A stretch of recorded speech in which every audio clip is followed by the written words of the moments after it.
क्या फ़ौज का और आईएसआई का या खुफिया इदारों का आपके खिलाफ जो मुकदमात बन रहे हैं उसमें कोई हाथ है? अल्लाह ना करे हो। पता क्यों? मेरे ऊपर जो मुकदमात बन रहे हैं ना, उसमें एक मंशियात फरोश आदमी है, उसके ऊपर 16 मुकदमात है मंशियात फरोशी के। साबित हुआ है कहीं?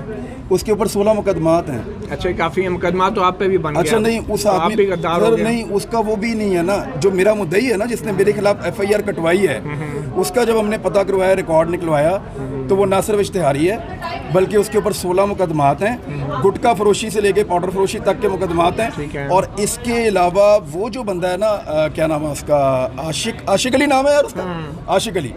वो आशिक अली जो है, वो उसका अदालत ने उसका ID कार्ड भी ब्लॉक किया हुआ है। अब आप अंदाज़ा करें कि ऐसे बंदे को, मुझे नहीं लगता कि मेरे मुल्क की एजेंसियां उसको इस्तेमाल करेंगे। बात तो बुरी। आपने जो ऑडियो क्लिप में बातें की उससे तो लग रहा था कि एजेंसियां आपके खिलाफ हैं, फौज आपके खिलाफ है और आप बड़े मायूस हुए क्योंकि आपने उनका गैर मशरूत साथ दिया था।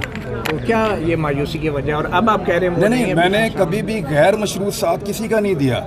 अगर मुझे कोई खबर देगा, चाहे वो मुतीउल्लाह जान हो, चाहे वो DG ISI हो, मैं उस खबर की बतौर सहाफ़ी तस्दीक करूंगा। पहले अपने आप को मुतमईन करूंगा, उसके बाद वो खबर दूंगा। सार आलम के ऊपर जो हमला हुआ, आपको याद है मैंने मजम्मत की? एक सेकंड, आपने मजम्मत की, उसके ऊपर आपने क्या इन्वेस्टिगेशन की, क्या खबर दी? आपके ख्याल में किसने करवाया था? देखें, आप इस्लामाबाद में भाईजान, आपकी गर्दन ज़्यादा लंबी है, आपने झांक के देख भी लिया होगा। आप मुझे बताएं किसने मारा उसको? मैं अभी मजम्मत करता हूँ। आपसे तज्जिया पूछ रहा हूँ ना, आप बहुत से तज्जिए करते हैं, तो इन सहाफ़ियों के साथ जो असतूर के साथ हुआ, सार आलम के साथ हुआ, या तीनों के साथ ज़्यादती हुई, और इस वक्त जो हो रहा है वो भी ज़्यादती हो रही है।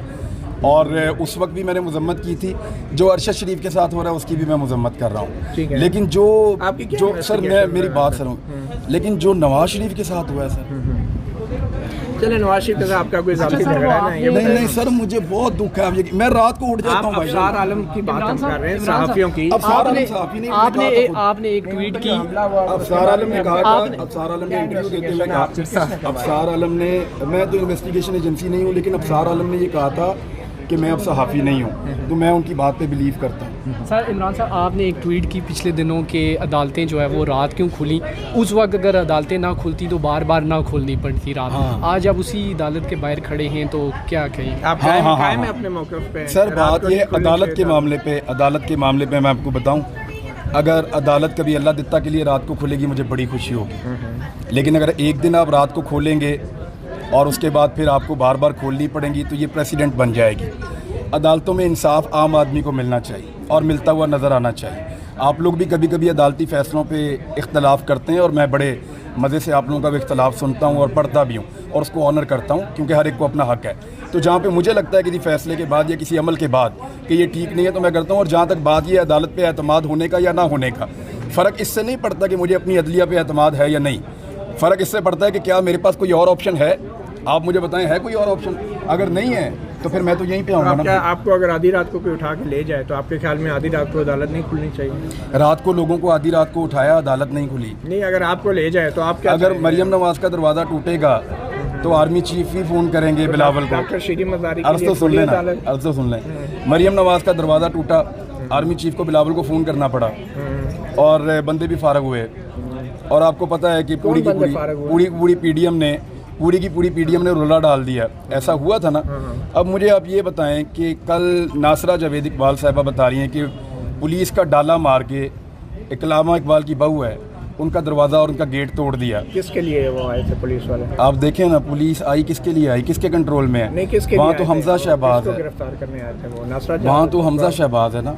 नहीं, वलीद इकबाल साहब। तो वहाँ पे भी वो मरियम को गिरफ्तार करने तो नहीं आए? सियासतदान है ना वो वलीद इकबाल। तो वहाँ पे तो वो गिरफ्तार करने उसको तो नहीं आए थे, कैप्टन सफदर के लिए आए थे। लेकिन मुझे बताए ना कि ये चादर और चार दीवारी के तकद्दुस की बात हो रही है ना भाई। अच्छा सर, आप देखें, मियाँ साहब की फैमिली को सिर्फ आप निकाल दें। मियाँ साहब की फैमिली का मैं अब ये बिल्कुल एहतराम के साथ कहता हूँ कि उस ख़ानदान का चादर और चार दीवारी के तकद्दुस के लिए पूरा पाकिस्तान भी कत्ल हो जाए, तो मैं कहूँगा कि ये कुर्बानी काम आई। लेकिन आम आदमी को भी देखें कि उसका भी बेचारे का चादर और चार दीवारी का कोई तकद्दुस है। FIR जो कटी हैं उनमें एग्जैक्टली इल्ज़ाम क्या है? आपने कौन से अल्फाज है? आपको एक और बात बताऊं, हमजा शहबाज ने LDA के बंदे को बुलाया और उन्हें बुला के कहा कि इसका घर वगैरह चेक करो। उनको लगा कि सहाफ़ी जो है वो नक्शा वक्शा नहीं बनवाते, लापरवाह होते हैं, तो इसकी कोई गलती निकलेगी, घर गिराएंगे, तमाशा लगाएंगे। उन्होंने ड्रोन कैमरा भेजा मेरे घर के ऊपर हमज़ा के लोगों ने, और जिनको हमज़ा ने कहा उन्होंने पहला फ़ोन मुझे ही किया बाहर निकल के कि हम आपके साथ ये करने वाले हैं। मैंने कहा जी आप करें। उन्होंने सारी वेरिफिकेशन की और जाके हमज़ा को बताया कि उसका घर लीगल है, लेकिन इसके बावजूद वो गाड़ियाँ भेजी, मेरे घर की बाहर से फ़ोटोज़ बनवाई, वीडियोज़ बनवाई, ऊपर से ड्रोन भेजा। ये सारी शरारतें हमज़ा शहबाज पहले तो आपको एस्टेब्लिशमेंट बचा लेती थी, अब क्यों नहीं बचा रही आपको? एस्टेब्लिशमेंट अगर मुझे पहले बचा लेती तो बहुत सारी चीज़ें और बहुत सारे नुकसानात मेरे ना होते। ये खराबी कहाँ से हुई? मैं आपको बताता हूँ आपको लगता है आपको मुतील्ला भाई ये लगता है कि एस्टेब्लिशमेंट हमें बहुत प्रोटेक्ट करती है?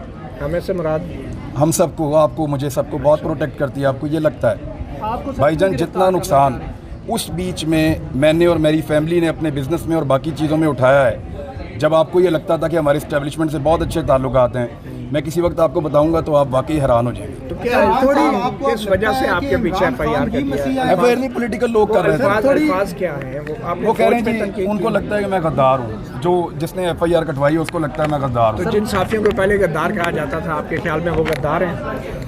देखिए मैं आपको एक दो चीज़ें तो क्लियर कर दूँ। स्टेट के खिलाफ कोई इंडियन पॉलिसी तो मैंने कोई अडॉप्ट की नहीं है, ना मैं कभी इंडियन पॉलिसी के हक़ में जाता हूँ, ना कभी मैं ये कहता हूँ कि पीटीएम की पॉलिसी को मैं अडॉप्ट कर रहा हूँ, जो दहशतगर्दी है उसके पीछे वर्दी है। इन चीज़ों को मैं कभी नहीं कहता और ना कभी इनको इंडोर्स करता हूँ। मैं कभी भी इंडिया के बयानिए पे या इस तरह के बयानिए पे मैं कभी नहीं गया।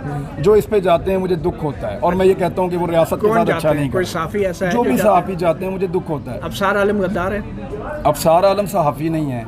नहीं है, गद्दार है या नहीं, ये बताएं। अफसार आलम सहाफ़ी नहीं है। तो जो सहाफ़ी नहीं होता इंसान नहीं होते, अफसार आलम गद्दार है नहीं? या नहीं? अफसार आलम एक अच्छा इंसान है। मैं उसके बारे में, है या मुहिब वतन है, ये बताएं। अफसार आलम ना मैं गद्दारी का सर्टिफिकेट दे सकता हूँ हामिद मीर की तरह, और ना मैं मुहिब वतन होने का सर्टिफिकेट दे सकता हूँ। आपके ख्याल में वो मुहिब वतन नहीं है? हामिद मीर की तरह मैं सर्टिफिकेट नहीं दे सकता। नहीं, फिर भी आपके ख्याल में थोड़ी मौजूदा सूरत हाल हामिद मीर मुनाफिक है।